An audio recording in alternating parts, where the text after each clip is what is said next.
ঈদের পর আবারও আলোচনার কেন্দ্রে ঢালিউডের মেগাস্টার শাকিব খান ও জনপ্রিয় অভিনেত্রী অপু বিশ্বাস। সাম্প্রতিক সামাজিক যোগাযোগ মাধ্যমে ভাইরাল হয়েছে তাদের মালয়েশিয়া সফরের নতুন কিছু ছবি, যা নিয়ে তৈরি হয়েছে ব্যাপক কৌতূহল। ভাইরাল হওয়া ছবিগুলোতে দেখা যায় এয়ারপোর্টের মধ্যে একসাথে দেখা গেছে শাকিব খান, অপু বিশ্বাস ও তাদের একমাত্র সন্তান আবরাম খান জয়কে।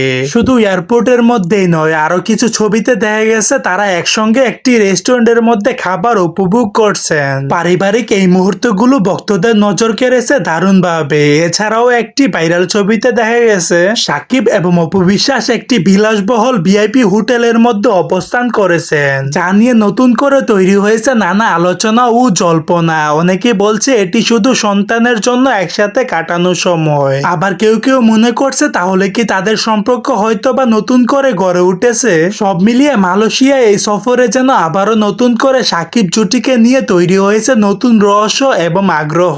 যদিও এই বিষয় নিয়ে অফিসিয়ালি সাকিব কিংবা অপু বিশ্বাস কোনো মুখ খুলেনি, কিন্তু চারদিকে এই বিষয় নিয়ে শুরু হয়েছে ব্যাপক সমালোচনা। দর্শক, বিষয়টা আপনারা কিভাবে নিচ্ছেন অবশ্যই আপনাদের ব্যক্তিগত মতামতটি জানাতে ভুলবেন না ভিডিওর কমেন্ট বক্সে, এবং সর্বশেষ আপডেট জানতে আমাদের সাথেই থাকুন।